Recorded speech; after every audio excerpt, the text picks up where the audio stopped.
Bonjour, j'espère que vous allez bien. On se retrouve pour une vidéo d'explication sur InDesign. Aujourd'hui, on va faire vraiment la découverte de tous les indispensables pour créer son premier document avec une mise en page de texte et d'images sur un format A4. Donc pour ça, on va aller directement dans Fichier, Nouveau, Document. Et puis là, on a le choix entre plein de paramètres prédéfinis. Nous, ce qui va nous intéresser, c'est l'A4. Donc on va ici dans Impression, c'est l'onglet qui nous intéresse, nous, personnellement. Ensuite, on a le choix entre A3, A4 et A5. Et si vous ne voyez pas A4, il faut cliquer ici sur une petite barre bleue, afficher plus de paramètres prédéfinis, et là, vous devriez l'apercevoir. Une fois que c'est fait, on voit qu'ici, on a la dimension du document, on voit que c'est en format portrait, et on voit ici qu'au niveau des marges, on a des marges qui sont de base à 12,7. On va laisser comme ça, on fait créer, et voilà à quoi ressemblent les marges. Donc c'est ce qu'il y a ici en rose et violet, et en fait ça correspond exactement à l'espace que vous voyez, l'espace blanc que vous voyez entre le texte et le bord de la page, à chaque fois dans un magazine par exemple, ou dans un livre illustré, il y a à chaque fois un bord entre le texte et le bord de la page. Maintenant que c'est grâce à ces marges-là qu'on crée ce bord-là, puisque ça va nous permettre de vraiment se caler le long de ces marges-là et d'avoir une certaine homogénéité de mise en page. Donc, dès le moment où on va créer un bloc, eh bien, par exemple ici avec l'outil rectangle, je peux créer tout de suite un bloc, eh bien, je vais pouvoir le placer en fait selon les marges qui sont ici. Vous voyez que tout de suite, ça s'aligne dessus assez intuitivement. Ça, c'est grâce au magnétisme présent dans les marges ici. Donc, on va commencer par un petit peu observer le plan de travail, l'espace de travail. Ici, pour le moment, il n'y a pratiquement rien, il y a juste le nom du fichier. Ici, on a les outils. Il y en a quelques-uns dont on aura rarement besoin et d'autres qui ne sont pas là alors qui sont un petit peu plus indispensables. Ici, il y a peu de paramètres. Il y a bibliothèque qui n'est pas vraiment utile. On peut même le fermer. Page et propriétés. Voilà, enfin pourquoi je vous dis que c'est pas très utile dans notre cas, hein. Ici, on va aller en fait directement changer l'espace de travail et on va passer en espace de travail avancé. Donc, on clique ici, espace de travail avancé, et on va pouvoir du coup avoir beaucoup plus de paramètres ici, beaucoup plus de paramètres ici. Donc ici, on est dans le tableau des tablettes et on va pouvoir modifier en fait ça comme bon nous semble. Donc si on souhaite mettre ça ici au-dessus, en dessous, c'est comme on le souhaite. On peut même ajouter en fait des tablettes ici en cliquant dans cette liste-ci, fenêtre, et on peut en ajouter à notre guise. Donc là, pour le moment, on va s'intéresser à créer du texte. Alors, on se met ici, on vise le mieux possible ici le bord des marges et on sélectionne toute la zone pour y glisser du texte. Alors ça ne se voit peut-être pas, mais tout ceci maintenant, là, il y a cadre, un grand cadre de texte, voilà, là je le déplace, on le voit mieux, qui va nous permettre de remplir tout ça avec du texte. Donc, je vais pouvoir ici cliquer sur texte, et puis là, on va mettre un faux texte. Pour le moment, on n'a pas vraiment de choses à écrire, donc on va faire avec du faux texte pour s'entraîner. Donc, on prend ici texte de substitution, et là, ça nous fait apparaître un lorem ipsum. Donc, lorem ipsum, c'est en fait du latin, c'est un texte très connu des graphistes, puisque c'est à chaque fois ça qu'ils vont utiliser pour travailler avant de mettre le texte définitif. Donc, maintenant, on va essayer de mettre en page ce texte-là. On voit qu'en fait, pour le moment, si je sélectionne avec mon outil texte ici, je peux sélectionner exactement comme dans Word, mon texte est en drapeau, c'est-à-dire qu'il est tout en créneau ici sur le côté, et il n'est pas justifié. Alors justifier du texte, c'est ici que ça se passe, juste là, donc on voit, c'est comme sur Word, si vous êtes familier avec ça, on clique là, hop, le texte étant justifié. Qu'est-ce que ça signifie? Eh bien, c'est simplement le fait que notre texte va bien s'aligner d'un bord à l'autre, il va bien remplir tout l'espace attribué. Donc InDesign met des espaces plus ou moins grands entre les mots pour qu'une phrase aille vraiment d'un bout à l'autre. C'est ça, du justifié. Donc on va pouvoir maintenant observer un petit peu comment redimensionner le texte. Donc ici, je peux redimensionner comme ça, mais on le voit en fait, là maintenant, tout le texte ne sait plus s'afficher. Il y a un petit détail rouge ici qui vient de s'afficher, mais nous, dans notre cas, en fait, on s'en moque un peu, vu que c'est du charabia, tout ça. On va juste s'intéresser à comment mettre une image là-dedans. On va essayer de mettre une image au centre. Donc on clique ici, dans les outils blocs. Vous, par défaut, c'est l'outil rectangulaire. Ces outils-là, en fait, l'outil bloc, il permet d'ajouter une image dans un bloc avec des limites bien définies. Et l'image va se trouver derrière ce bloc. Ici, le bloc carré, mais moi j'aimerais bien mettre un bloc rond. Alors, je peux créer le bloc comme ça, mais ça fait une ellipse. Pour éviter ça, on appuie sur la touche Shift en même temps, et de cette façon-là, on a un beau rond. Maintenant, pour importer une image là-dedans, on va aller dans Fichier, Importation, Importer, et on va prendre une des images que je vous propose, par exemple, ou une autre, si vous le souhaitez, et hop, on peut glisser ça dedans. Ça s'importe tout seul comme ceci. Alors on voit que l'image est très pixelisée et en plus elle est immense. Donc si je dézoome, on s'aperçoit, lorsque je sélectionne mon image, avec l'outil sélection ici, on s'aperçoit qu'elle est vraiment très grande. Alors pour éviter de devoir chipoter plein de temps à la redimensionner, donc soit on peut la redimensionner comme ça, avec simplement les coins en fait. Donc ça permet de venir modifier directement la dimension comme ça de l'image, mais on pourrait aussi aller directement dans une fonction qui est un petit peu plus pratique, c'est remplir le bloc proportionnellement.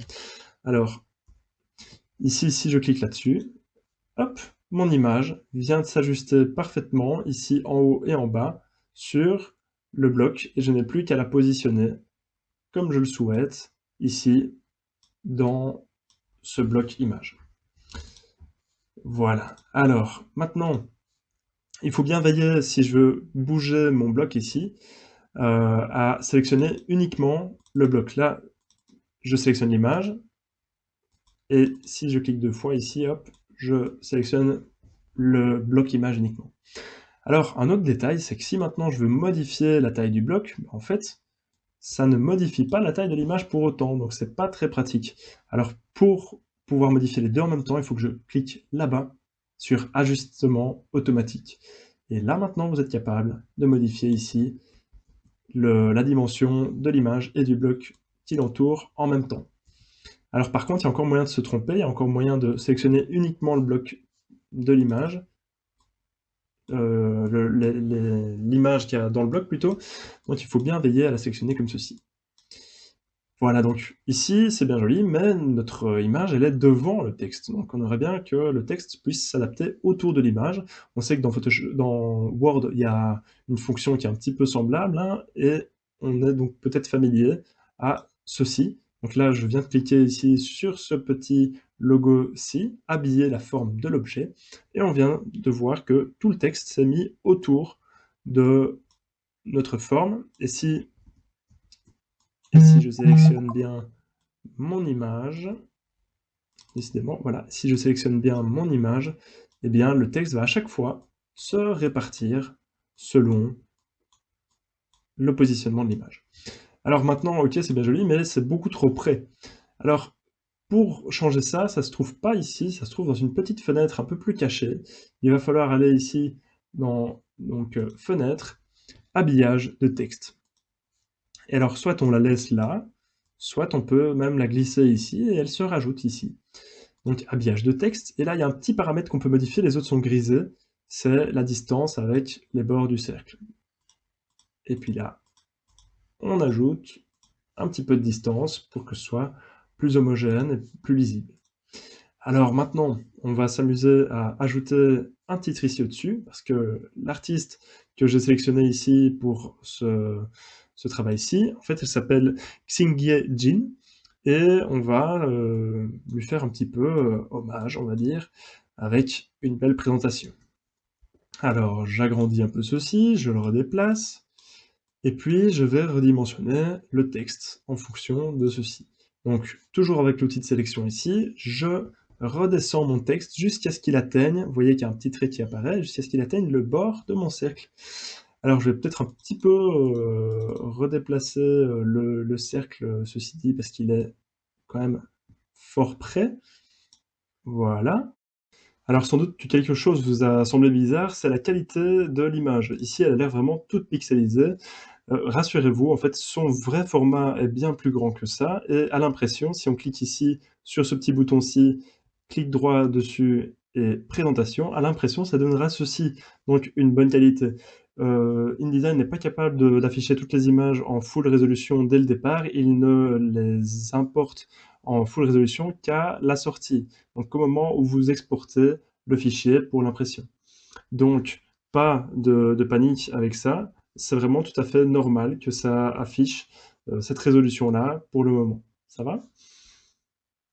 Et maintenant, je peux cliquer donc sur de nouveau l'outil texte ici pour faire un nouveau texte. Alors je m'aligne bien sur les marges en principe, si vous visez bien, hop, tout s'aligne à la perfection avec les marges.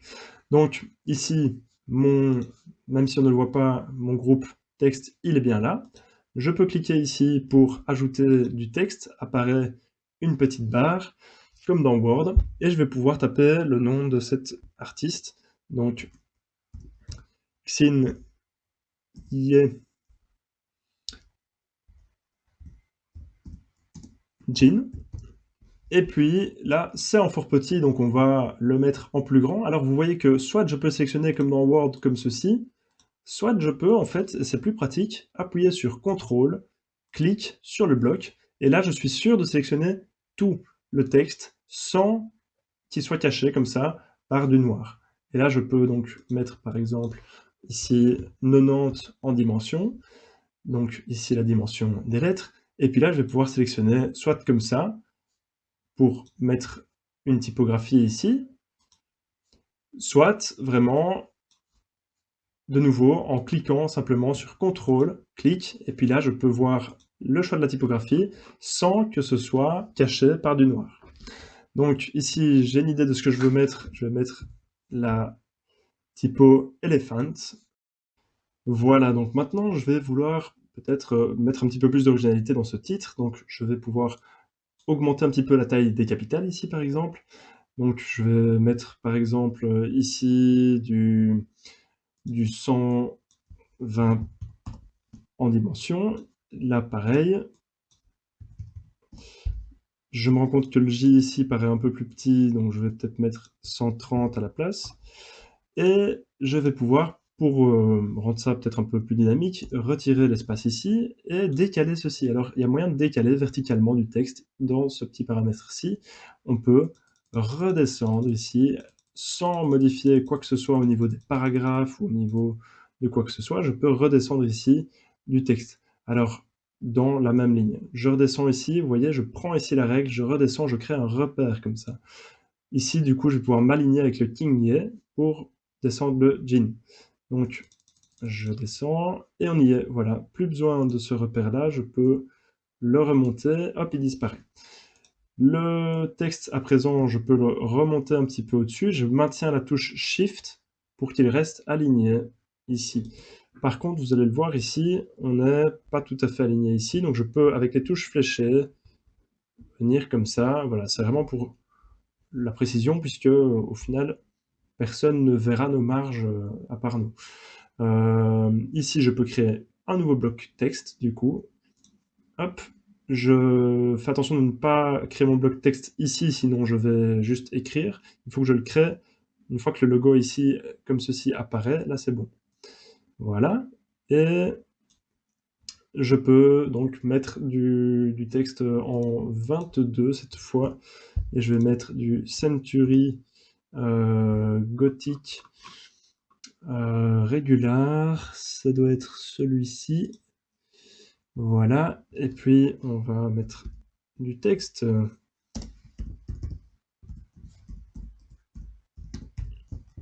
Voilà. Et puis, maintenant, on peut redimensionner notre boîte de texte si on le souhaite plus près pour avoir plus facile. Donc là, je redécale encore un petit peu. Et si je veux vraiment bien m'aligner avec ça, je peux même me mettre un repère et le redescendre avec les touches fléchées. Voilà, donc je peux me débarrasser de ce repère-là qui n'est plus utile. Voilà, voilà, donc ici, je pense que vous avez compris, le principe. Ici, on pourrait éventuellement même rajouter encore une barre, d alors avec Shift, regardez la différence, quand j'appuie sur Shift, elle se met bien droite. Voilà, avec Shift, je la mets comme ceci. Si je l'ai faite, mettons trop courte, par exemple, je peux la remodifier avec l'outil transformation ici, hop. Et là, je peux lui attribuer, ici on voit qu'elle a une couleur noire, mais je peux lui attribuer aussi une plus grande épaisseur. Et je peux lui donner aussi des pointillés, ici, ou mettons même une sinusoïdale. Mais ce qui va m'intéresser, pour rappeler un petit peu les hachures ici, je vais mettre ceci. Voilà, donc on y est. Ici, je vous montre ce que ça donne en appuyant sur majuscule W. Voilà, donc on a la qualité d'impression ici qui apparaît vraiment nettement plus d'une meilleure définition que dans l'aperçu initial, hein. Ici, c'est tout pixelisé, c'est juste une simulation en fait de ce que ça donnera une fois à l'impression.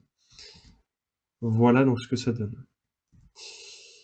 Donc ici, je vous conseille fortement de l'enregistrer en format InDesign pour pouvoir le retransformer après coup, si vous en avez envie. Donc enregistrer sous. Là, on voit bien que c'est document InDesign. On le nomme par exemple première composition, et puis là, on enregistre.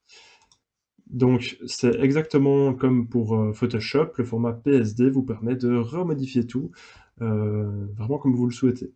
Maintenant, si on souhaite imprimer ça, on va aller dans Fichier, et cette fois-ci, Exporter. Et puis là, on peut aller ici, vérifier que c'est bien en Adobe PDF Impression. Là, de nouveau, je le nomme comme ça.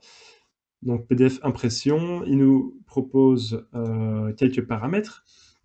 Donc laissez tout par défaut, mais vérifiez peut-être quand même que c'est bien en qualité supérieure.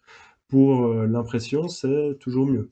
Moi ici, qualité supérieure modifiée, mais il n'y a rien que j'aille modifier d'important. Vous pouvez laisser par défaut, et puis vous exportez.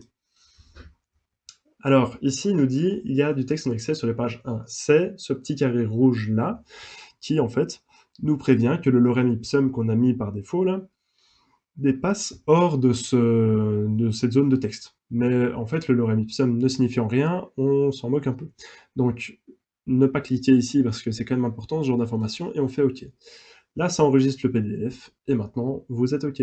Donc maintenant, à vous de jouer. J'espère que cette vidéo vous aura plu et vous aura aidé à mieux comprendre InDesign, qui est un petit peu un mélange entre Word et Photoshop, mais en nettement plus performant. À la prochaine pour une prochaine vidéo.